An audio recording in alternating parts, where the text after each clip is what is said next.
Amém? Dá tempo de compartilhar uma palavra ainda? Você está com fome? Amém? Glória a Deus. Eu gosto de dar comida para quem está com fome. Nós vamos falar hoje sobre... Nós estamos no ano das portas abertas. E o título da minha mensagem hoje é A Porta e o Portal. Você há de convir comigo que quando nós ouvimos algo referente a uma palavra, uma sentença profética, nós precisamos entrar como se fosse um ônibus que está passando. E esse ônibus, ele tem uma nomenclatura e ele está indo na direção onde você quer ir. Para que você possa ir para essa direção, você tem que entrar nesse ônibus. O nosso ônibus desse ano se chama Portas Abertas. Então nós precisamos embarcar nesse ônibus e precisamos trilhar o circuito, a linha que esse ônibus faz. Então, entrar nesse ônibus exige fé. Então nós temos uma palavra profética para esse ano. Esse é o ano das portas abertas.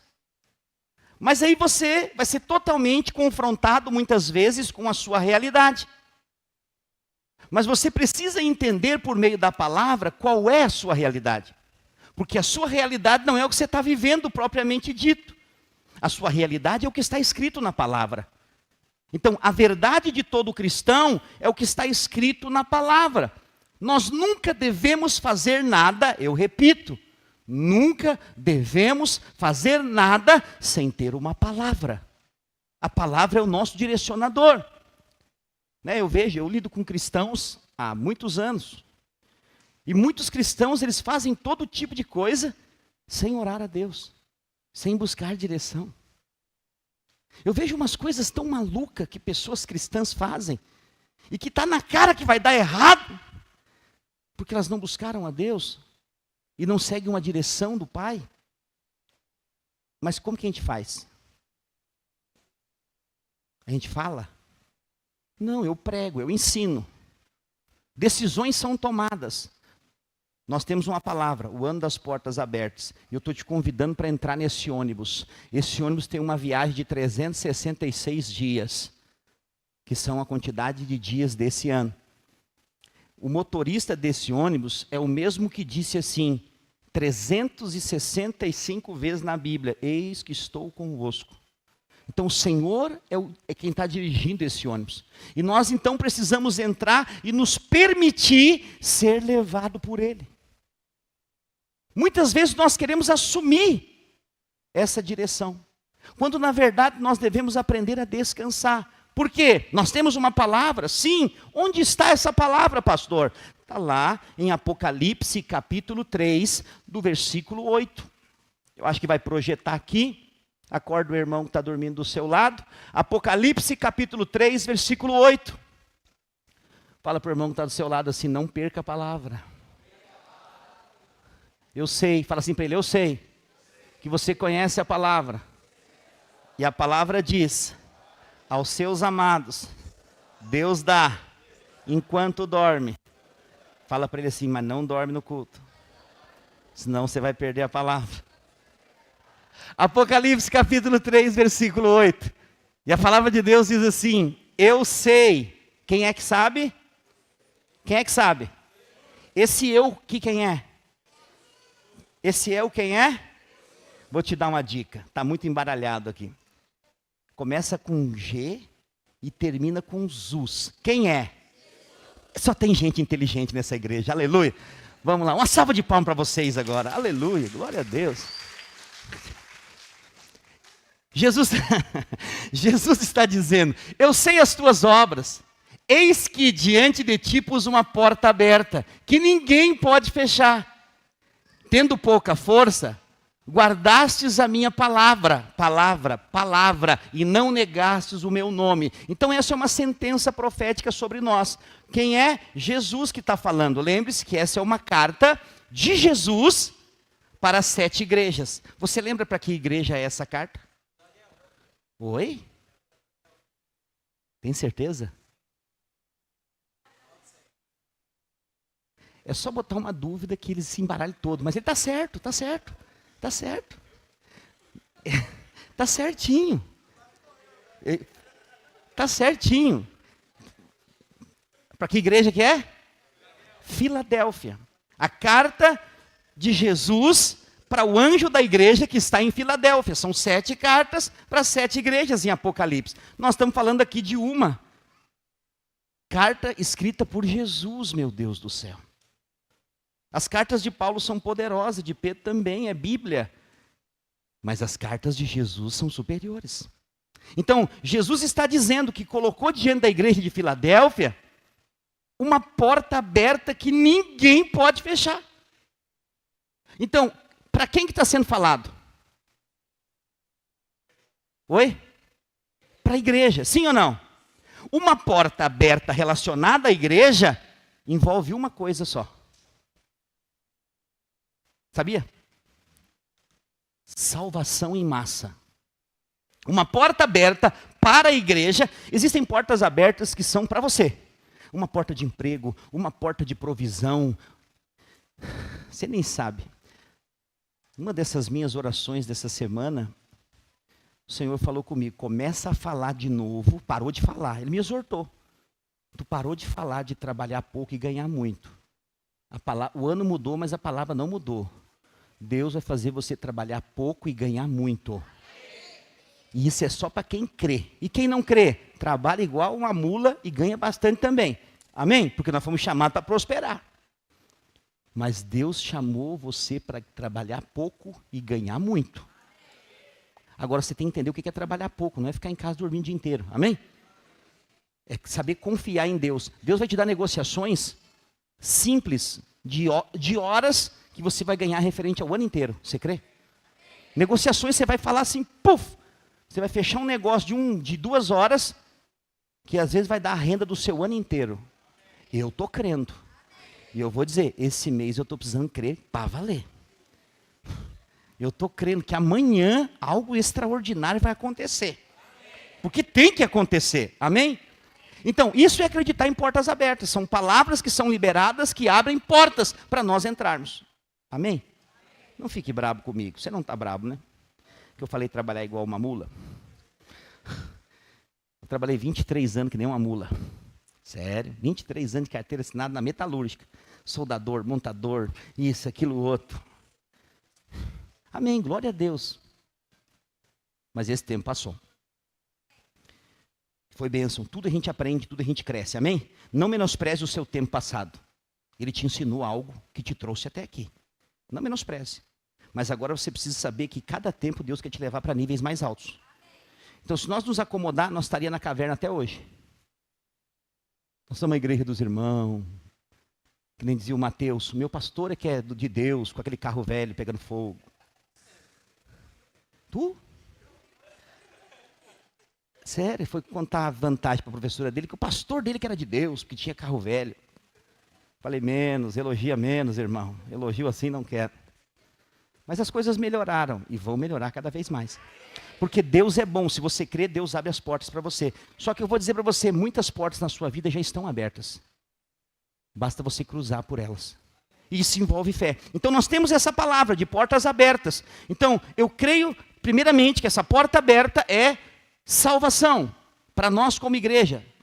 Então, por que, pastor? Por que não pode ser uma porta aberta de prosperidade? Porque prosperidade é consequência. Prioridade é salvação. Jesus explica isso de uma forma simples, falando para Pedro. Pedro, vai pescar um peixe. E na boca do peixe vai ter uma moeda para nós pagar um imposto. Alguém já leu sobre isso? Aí você lê e você fala assim, eu quero é ter revelação, pastor. Aí você vai lá para o rio e fica 3 dias pescando, né, Ezequiel? E não acha um peixe com moeda na boca. E a Rai falando, fala, pastor. Não acha um peixe com moeda na boca. Está cheio de gente procurando peixe com moeda na boca. Isso que eu quero dizer para você. Nessa passagem, Deus não está falando de peixe e nem de moeda. Deus está falando de pessoas. Por quê, pastor? Porque quando nós ganhar muita gente para Jesus, nós vamos ter tanto recurso até para comprar esse prédio. Entendeu o que eu estou dizendo? A moeda está na boca do peixe. Quem é o peixe? Fala assim, eu. Ora para esse irmão, e aí, peixe? Então a moeda está na boca do peixe. Nós estamos prestes a fazer uma pesca maravilhosa nessa cidade. Uma pesca maravilhosa. Então o Senhor nos chama para isso. Mas nós precisamos estar debaixo de uma palavra. E estamos. Eu creio, já disse, que essa porta primeiramente é salvação. E todas as outras coisas virão. Amém? Muitos crentes, porém, questionam. Pastor, são muitos ou são poucos os que serão salvos? O que você acha? São muitos ou são poucos? Muitos? Você tem certeza? Não, é isso que Jesus disse. Oh, alguém que conhece a Bíblia aqui, aleluia. Ela falou, muitos são chamados e poucos escolhidos. São muitos e poucos os que são salvos. Está dividido. Jesus diz que são poucos. Vamos ler. Vamos ler. Lucas capítulo 13, versículo 22 ao 24. Os teólogos aqui da frente estão me olhando com uma cara estranha, falando, pastor, o que o senhor está falando? Calma, não terminei. Não julgue o livro no começo da leitura. Lucas 13, 22. Nós vamos ler até o 24. Acompanhe a leitura. Passava Jesus por cidades e aldeias, ensinando e caminhando para Jerusalém. Caminhando para onde? Jerusalém. E alguém lhe perguntou, Senhor, são poucos os que são salvos? Uma pergunta para Jesus.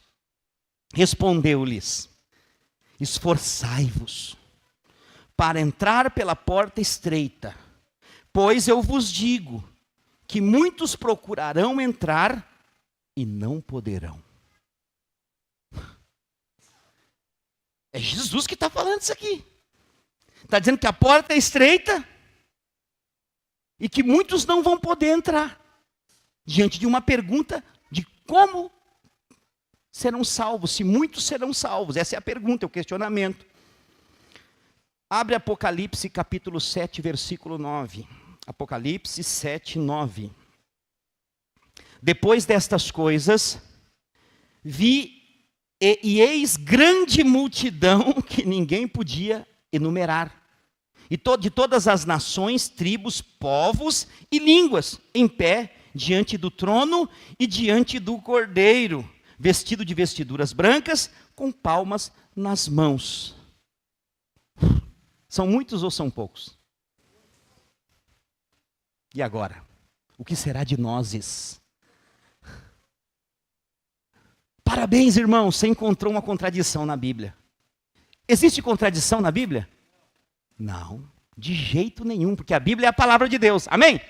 Então, se houver uma contradição na sua leitura, é certo que a sua interpretação está errada. Então, se você entende, você está lendo aqui. Já viu pessoas falando assim, pastor, eu fui visitar uma igreja logo que eu cheguei aqui para conhecer os pastores, tentar fazer amizade, ninguém quis ser meu amigo aqui. Então, e aí falaram, eu fui visitar, ele falou assim, eu falei, quantos membros tem na sua igreja? Ele falou, tem 6. 6 já não é um número bom. Né? 6 não é um número bom. Aí ele falou assim, sabe por quê, pastor? Porque eu prefiro qualidade do que quantidade. Essas 6 pessoas que estão aqui, são pessoas fiéis, que estão envelhecendo no Senhor. Eu falei, é mesmo? Quantos anos tem o mais novo da sua igreja? 68. Eu falei, estão envelhecendo mesmo. Imaginei que eles não oram com mãos levantadas. Senão Jesus puxa. Então o que acontece? Falei assim, sabe que a pessoa fala com um pouco de verdade assim, parece que o negócio é real, verdadeiro. Mas quando você vai para a Bíblia, não é isso que a Bíblia diz. São muitos ou são poucos? Nós vamos entender. Você quer entender? Para você entender, você vai ter que me dar mais 20 minutos, que meu tempo acabou. Pode ser? Glória a Deus. Tem gente que não me deu os 20 minutos. Deus está vendo. Deus conhece seu coração. Se você quiser ir embora, pode ir. Daqui 5 minutos acabou o culto. Mas eu vou usar mais 20 para te explicar. Quem quiser essa explicação, fique.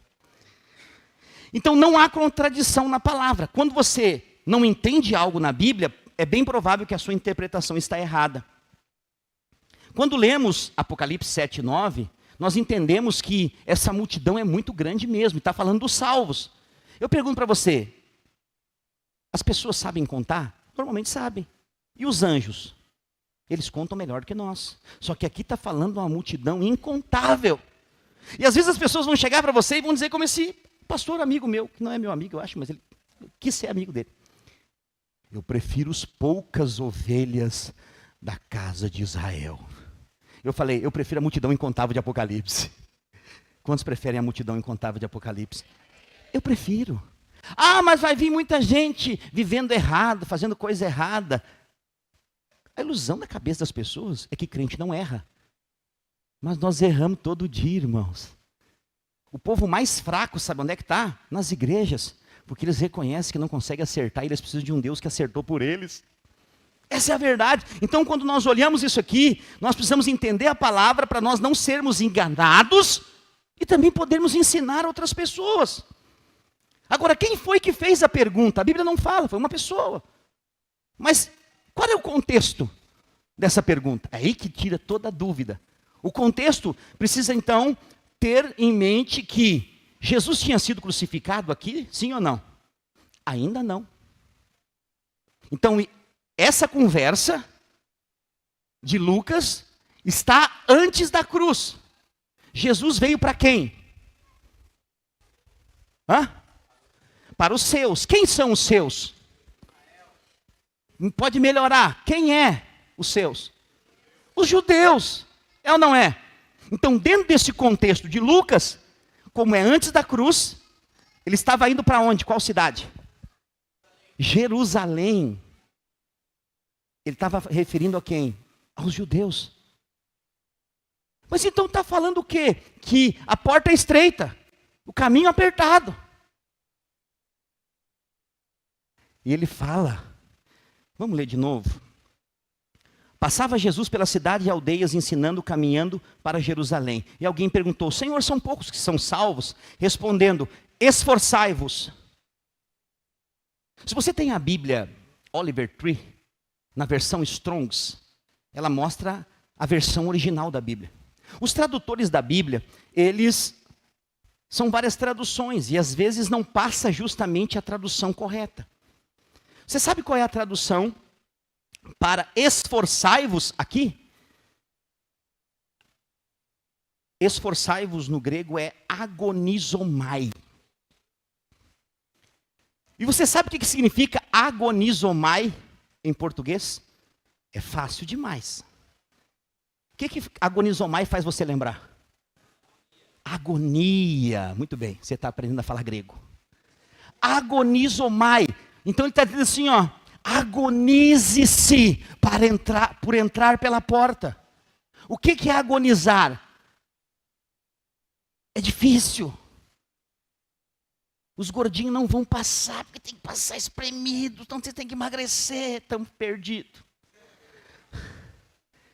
Existe uma condição que depende de você, agonize-se para entrar por essa porta. Entendeu até aqui? Agonizomai. Você tem que entrar agonizando pela porta estreita. Só que essa porta que está falando não é porta. Porque tem dois significados para porta na Bíblia. Porta e portal. Existem duas coisas diferentes. Porta e portal são duas coisas diferentes. E a tradução para ela também é diferente. Eu vou usar uma nomenclatura para você entender. O que é portal? É o marco da porta. Você consegue entender melhor assim, amém? Todo mundo conhece marco de porta? Ok. O portal é o marco. E a porta é a porta propriamente dito. Você consegue ter um portal sem a porta? Pense. Sim, tem muita casa que em vez da porta tem uma cortininha. Mas tem um portal. Mas você consegue ter a porta sem o portal? Não tem como, tem que ter o portal. Amém? Então a Bíblia vai nos falar que nós precisamos agonizar, Jesus falou, para passar pela porta. O que é essa porta no original? Ela tem dois significados. A palavra mencionada, vamos abrir lá então de novo. Lucas 13, 24, por favor. Lucas 13, 24. Aleluia. Ok? Respondeu-lhe: esforçai-vos para entrar pela porta. Se você tem a Bíblia, que tem a versão original, você clica em cima, Oliver Tree, é bom que todos tenham, é muito boa. Você clica em cima, e a palavra que vai aparecer ali, no capítulo 24, é pulê. Pulê, assim que se escreve. Eu não sei se a pronúncia é essa, porque eu não falo grego, mas é pulê. Então,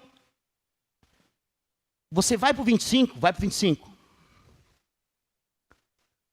Quando o dono da casa se estiver levantado e fechado a porta, quando você clica nessa porta, a tradução é turá. É tudo porta, mas uma é pulê, outra é turá. Por quê? Uma aponta para a porta, outra para portal. Por que eu preciso entender isso aqui, pastor? Porque senão você vai ter uma interpretação errada da palavra. Fala assim comigo: existe porta e existe portal. Em hebraico acontece a mesma coisa. Lembre-se, o Novo Testamento, grego. O Velho Testamento, hebraico e aramaico. Para você entender como a palavra de Deus é traduzida. Então, quando você olha aqui no hebraico, a mesma coisa acontece. Nós lemos pulê e turê, grego. Quando você vai para o hebraico, há duas palavras diferentes que são igualmente traduzidas como porta. A palavra portal é sha'ar, que também você vai encontrar como porta, às vezes como casa, às vezes como entrada da cidade. Você vai clicar lá, você vai ver que vai aparecer sha'ar, que é portal. E porta, que se chama petash. Esses cultos aqui estão ficando internacional, irmãos. Estamos falando grego, aramaico. Espero que você esteja entendendo em nome de Jesus. Então o que acontece? Vamos lá. Sha'ar no aramaico, no hebraico, perdão. Sha'ar é portal. Petash é porta. Porque se você for lá para o Velho Testamento, você vai encontrar aqui. Então, vamos entender o que é portal. Qual o significado quando a palavra está falando de portal? Para isso, nós vamos lá para Mateus capítulo 7, versículo 13. Mateus 7, 13. Abra sua Bíblia lá, já estou encerrando, rapidinho. Mateus 7, 13. Aleluia. Entrai pela porta estreita, larga é a porta e espaçoso o caminho que conduz à salvação. A perdição, perdão. O caminho que produz para a perdição. E são muitos os que entram por ela. O caminho da perdição são muitos, está dizendo aqui. Porque estreita é a porta e apertado o caminho que conduz para a vida. E são poucos que acertam por ela. Para quem que ele está falando aqui? Não, esse versículo não encaixa para nós. Lembre-se, ele está falando isso aqui antes da cruz. É para os judeus. Você precisa entender o contexto. Essa palavra é exclusiva para os judeus. Qual que é a palavra para nós? A que ele revelou para João depois da cruz. Uma multidão incontável diante do trono. A igreja videira diz que é muito fácil ser salva. A salvação é só aceitar Jesus e tá bom. E é isso mesmo. E é isso mesmo. E assim nós vamos ter uma multidão incontável diante do trono com vestes brancas. Não existe empecilho, porque Jesus já fez a obra na cruz. Mas então o que é portal? A palavra aqui, em Mateus, capítulo 7, versículo 13, como porta, se você buscar a tradução, está escrito aqui, pulê, que é portal. Então o que é portal? Portal é o que tem a porta dentro. Amém? Quem Jesus disse que era? Jesus disse, eu sou o portal. Ou ele disse, eu sou a porta?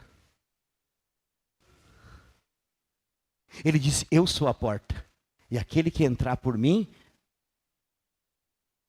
vai ter pastagem. Vai ter alimento. Vai ter sustento. Se Jesus é a porta, quem é o portal? Você sabe o que significava o portal no Velho Testamento? Abre a sua Bíblia em Deuteronômio capítulo 16, verso 18, na Revista e Corrigida. Olha só o que a palavra de Deus diz.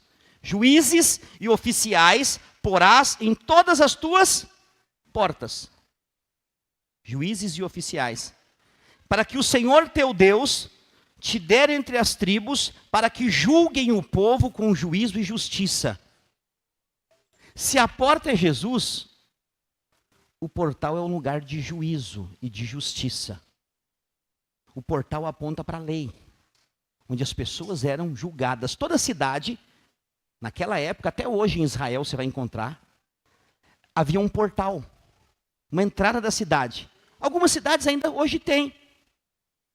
Você vai numa cidade, tem um portal aqui. Seja bem-vindo à cidade de Canoas. Não sei se tem aqui em Canoas, tem? Tem um lugar de portal? Não tem. Sapucaia tinha um portal, chamava de o arco da cidade. Seja bem-vindo à cidade de Sapucaia do Sul. Você passava pelo portal. O portal é um lugar sem porta, mas é um lugar de passagem. E é no portal das cidades que as pessoas eram julgadas pelos seus feitos. E ali no portal havia condenação. Então, para se encaixar com o portal, tinha que ser bem certinho. Ninguém era certinho. E quando você chegava diante do portal, você era reprovado. Pastor, então o que agora tem que fazer? Tem que descobrir um bom carpinteiro que faça uma porta que caiba no portal para resolver os nossos problemas. Existe esse carpinteiro? Ele existiu lá em Nazaré. Mas ele morreu. E ele se tornou a porta encaixada no portal. E agora todo aquele que passa pela porta, petache, encontra salvação. Encontra pastos verdejantes. Quantos estão entendendo? Diga amém. Então nós vamos precisar entender essa questão de porta e portal. Porque existem coisas na Bíblia que não são para nós. São para os judeus. O portal aponta para um lugar de condenação. Existem algumas igrejas hoje que vivem debaixo do portal? Sim. Mas por que, pastor? Porque eles não conhecem a porta. Jesus é a porta. Você não precisa mais se enquadrar para se encaixar no portal da lei. Jesus cumpriu a lei no nosso lugar e hoje Ele é a porta. Basta nós entrarmos por Ele e nós viveremos uma vida plena. A porta não é o portal. Porque o Senhor Jesus falou em João 10:7, está lá. Jesus, pois, lhes afirmou de novo, em verdade vos digo, eu sou a porta das ovelhas. Jesus é a porta. Fala para esse irmão que está do seu lado, Jesus é a porta, irmão. Mas ele fala uma coisa aqui em João, capítulo 10, versículo 8 e 9. Todos quantos vieram antes de mim, preste atenção, todos quantos vieram antes de mim são ladrões e salteadores. Mas as ovelhas não lhe deram ouvidos. Ele repete, eu sou a porta. Se alguém entrar por mim, será? Pela porta ou pelo portal? Eu sou a porta. Porque Ele cumpriu a exigência de Deus. Quando nós entramos em Cristo e Ele entra em nós, essa é a experiência do passagem, ou do petache, do passar pela porta. Mas também nós encontramos, lá em Êxodo, para que você possa entender o que eu estou falando, a Páscoa, o passagem. E onde o sangue do cordeiro foi colocado? Na porta? No umbral. Posso traduzir melhor? Portal. Porque agora o sangue é a exigência da cumprimento da lei. E agora todo aquele que é lavado e remido pelo sangue de Jesus, ele faz parte da porta. Quantos estão me entendendo? Diga amém. Então o sangue está sobre a lei. Para quê? Para que nenhum que esteja em Cristo seja condenado. Porque agora não depende mais do que você faz. Depende do que a porta fez. Você está entendendo o que eu estou dizendo? Espero que você esteja entendendo. Agora, quem é o ladrão que a Bíblia está falando aqui? Calma e respira. Porque você já está pronto para responder, Nicolas Pison. Calma. Ele está falando aqui, se você procurar a tradução desses ladrões salteadores, você vai encontrar no original aqueles que ensinam falsamente a palavra. Aqueles que distorcem e que se dizem doutores da lei. Ele estava falando daqueles que vieram antes dele, os fariseus, os saduceus, aqueles que estavam aprisionando o povo. Ele estava falando a respeito daqueles que estavam pregando que ainda precisava fazer sacrifício, circuncisão, guardar dias para que fosse aceito por Deus. Mas aqui está escrito, se alguém entrar por ele, quem é ele? A porta, será salvo. O que ele está dizendo? Só há salvação por meio de Cristo Jesus. Realmente até Jesus, poucos foram salvos. A porta era estreita. Quem foi salvo? Maria, José, Zacarias. Algumas pessoas, poucas foram salvas. Porque creram em quem ele era. Pouquíssimos. Porque a maioria não creu, é verdade. No entanto que perseguiram e mataram ele. Mas depois da sua morte, da sua ressurreição, a porta se abriu. Então esse negócio que eles falam mal de nós aí, não fique brabo. A videira é a igreja das portas largas. É mesmo. Só que essa porta vai fechar. Nós estamos na última dispensação antes do reino. E no reino não haverá portas abertas. A dispensação da graça é a última das portas abertas. Depois a porta vai se fechar e virá juízo sobre a terra. Juízo sobre quem, pastor? Não se preocupe. Nenhum filho estará sob juízo. Se você creu em Jesus. Mas nem sou tão vencedor assim. Eu venho aqui de vez em quando eu preciso, desesperadamente eu venho, busco, consigo, vou embora, desapareço. Venho, mas eu creio em Jesus. Você é filho, não vem juízo sobre você. Você vai tomar umas varadas aí só para aprender a virar crente de verdade. Lá no juízo, lá no dia do tribunal de Cristo. Mas Deus te ama, amém? Ele sempre vai te amar. E aqueles que estão servindo a Deus, pastor, aqueles vão ser os vencedores. E eles vão receber uma posição de glória e de honra no reino, que é diferente, amém? Mas você não vai vir juízo de Deus sobre nenhum filho. E é isso que nós temos que entender. Por quê? Porque nós somos salvos. Salvo do quê? Da ira vindoura. Porque nós entramos pela porta. Houve um dia que alguém que já conhecia a porta, abriu a porta para você. Falou, ei, existe salvação em Jesus. E você falou, é mesmo? Você quer entrar? Eu quero. E aí você passou para um outro ambiente, uma outra atmosfera. Você era do império das trevas e essa porta te colocou no reino do Filho amado. Então você era inimigo de Deus, agora você se tornou filho amado de Deus. E você está agora desse lado, aprendendo como se comportar, como agir, como falar, como viver, como um filho amado de Deus. Então não tenha medo se você errar às vezes, se você tropeçar às vezes, se você falhar às vezes. Permaneça, você está em obra nessa morada, mais um dia ela vai ser perfeita e nós estaremos todos diante do Senhor, junto com a multidão incontável que ninguém pode contar. Você acha mesmo que Deus não pode contar tudo? Então se ele botou lá em Apocalipse que é uma multidão incontável, você imagina o tamanho dessa mesa, porque a comunhão com Deus é na mesa. Imagina o tamanho dessa mesa para essa multidão incontável. Eu vou estar lá. E eu espero que você queira estar também. Amém? Fique de pé no seu lugar. Aleluia. Louvado seja o nome. Obrigado pela sua paciência. Me deu 20 minutos. Eu usei 25. E você é uma bênção. Semana que vem, eu quero falar mais sobre isso. Você quer ouvir mais sobre isso semana que vem? Me faltou tempo de falar sobre muitas coisas que você precisa saber para que você possa viver uma vida com Deus sem acusação, sem condenação, uma vida debaixo da fé e da viva esperança que vem por meio do Senhor Jesus. Amém. Posso em minha vida enxergar